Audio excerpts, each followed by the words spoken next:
It is summer. A blackbird sits on a tree that has radiant emerald leaves. It tries to sing, but as blackbirds do, it manages only to choke out a caw. There is a light wind that can be felt across her face if turned at the right angle, though it barely alleviates the 97-degree heat of the day. The sun shines down like a spotlight on every living thing in her yard. She escapes it only periodically when she runs under the tree where the crow sits. A neighbor, an older woman with gray, shoulder-length hair, is starting her barbecue, and the smell of outdoor cooking hangs in the air. Emily is 7. And she loves this. It is her favorite thing. She crimps the hose and pressure begins to build up, and then she releases it and water spouts furiously from the nozzle. Drops dot the air, suspended momentarily at their peak, and then fall to this small patch of earth that Emily calls her yard. Some of these drops hit Emily's face as she shrieks with joy, jumping over the sprinkler. The rest runs to the ground, and the drops pool together on the soaked earth, creating rivulets, trickles, and streams that rush towards the sidewalk and into the gutter. It seems that this abundance of glorious wetness will never run dry. This simple, basic element, these drops falling, it is sometimes hard to notice their essentialness. For those of us among the living, which I assume is everyone here today, water is essential. Water to us is creation. It is the beginning point for any discussion of life. Our bodies are made up of 60 to 70% water.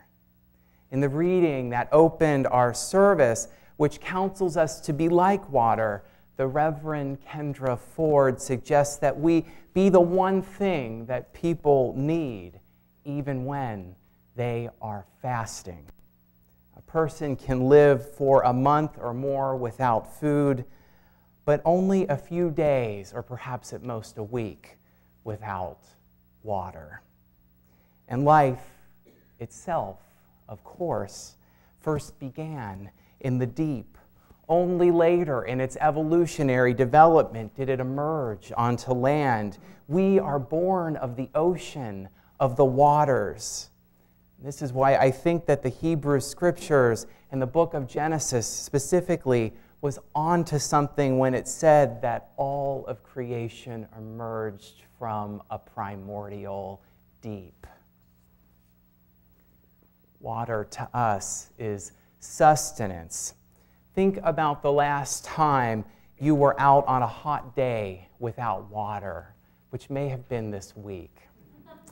You are parched, unbearably thirsty. Imagine for a moment holding a tall glass. Feel its smoothness, its condensation pooling. Now feel the water touch your dehydrated lips. Imagine its first drops on your tongue and your throat. Imagine it quenching that incredible need for water that welled up from deep inside you. There is something intensely visceral and satisfying about that. Quenching a thirst is a sort of joy that has become a metaphorical template for other joys. This need for water is real, instinctive, and basic to the human condition. It's what sustains us. And water also means destruction. Hurricanes and tsunamis, flooded riverbanks and boats lost at sea, houses broken apart, families and friends separated, lives taken. And just as much as that destruction comes without our doing, so it also comes with our doing. Poisoned rivers and lakes, overtapped water tables, drained deltas. In the epic of Gilgamesh, the gods send a terrible flood that wipes out all of humanity. Only Utnapishtim, his family, his animals, and his craftsmen are saved. The storm is so terrible that it makes the gods tremble, hiding like dogs in the nooks and crannies of heaven. The ancient story communicates the threat and the danger of water.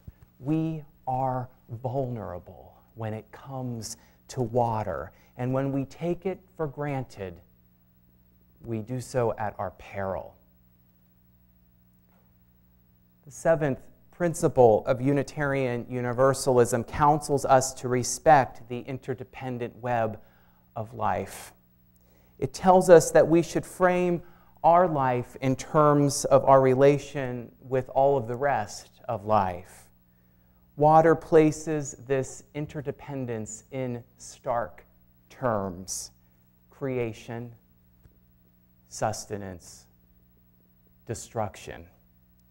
We did not create water. It created us.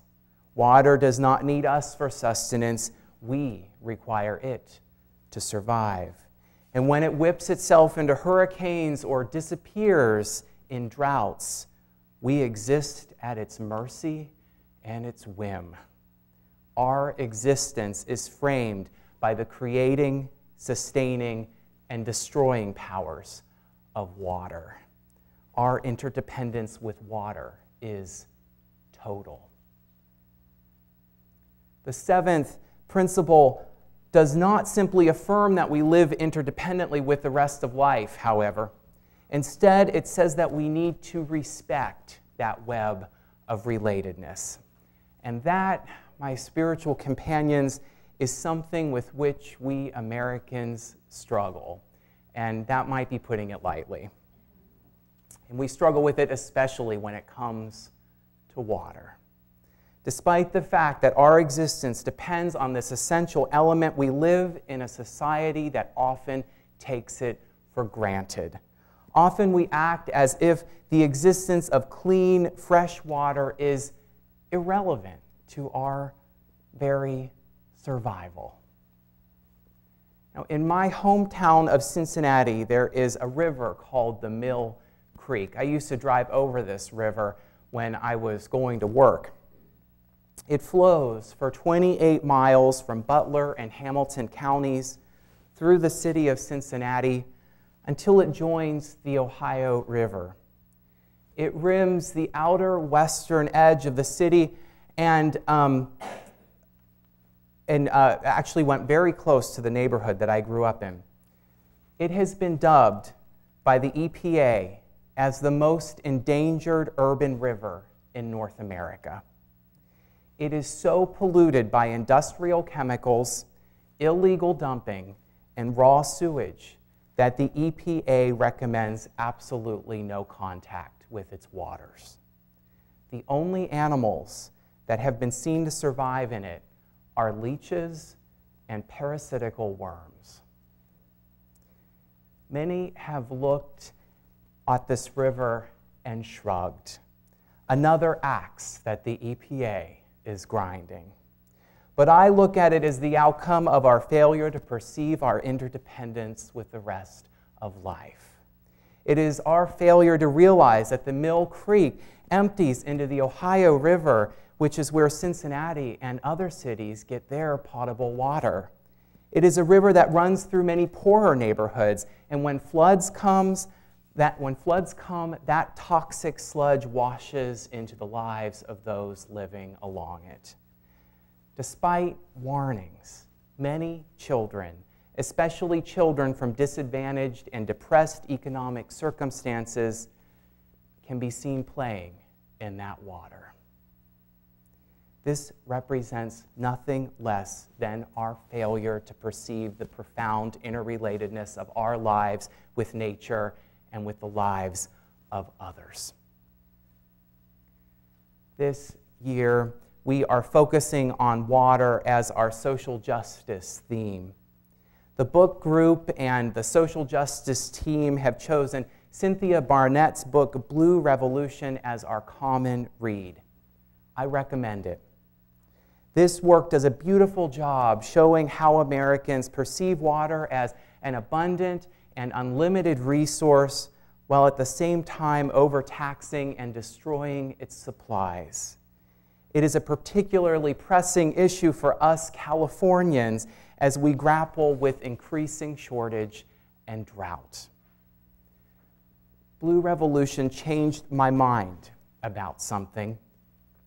I confess that I was cynical about the ability of ordinary Americans to make a difference on this particular issue. When we look at the fact that the vast majority of our water is used by agriculture, it is not a leap to think that the real solution is greater industrial restrictions. Companies, not individuals, need legal limits on water waste as well as incentives for water preservation.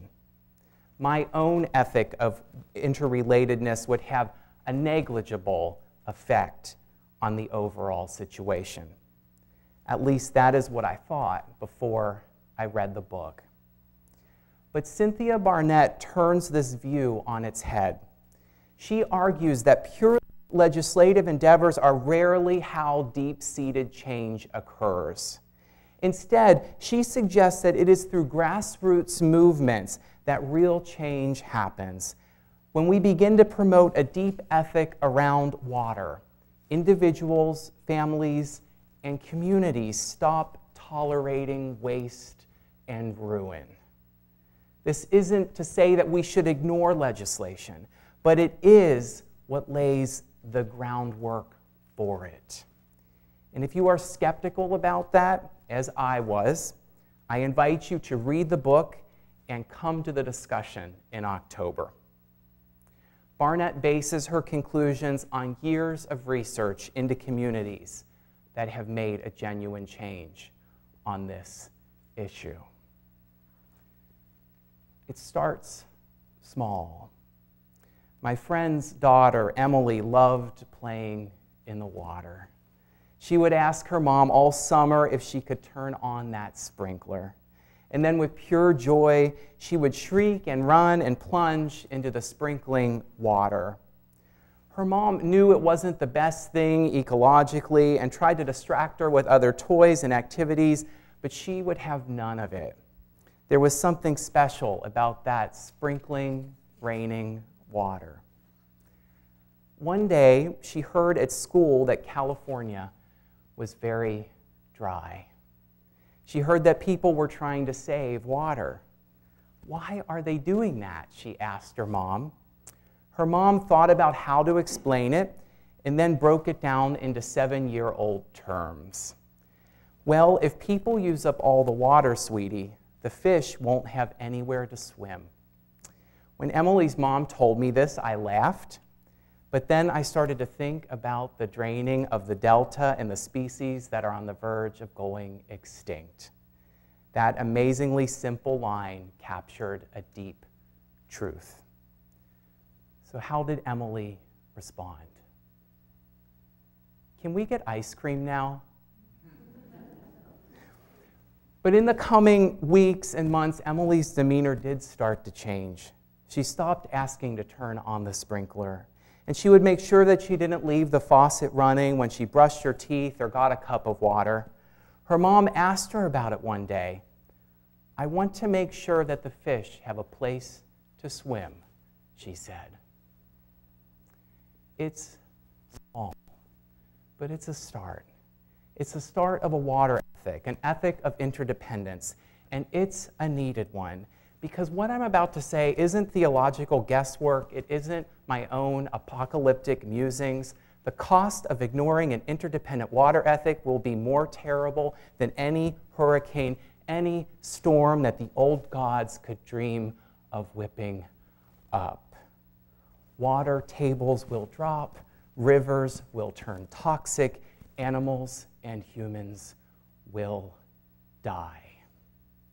With water, we are perched between creation and destruction, life and death.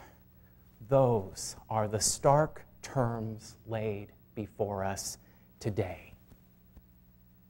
Let us choose life so that we and our children may live abundantly. I love you. Blessings on your journey, and amen.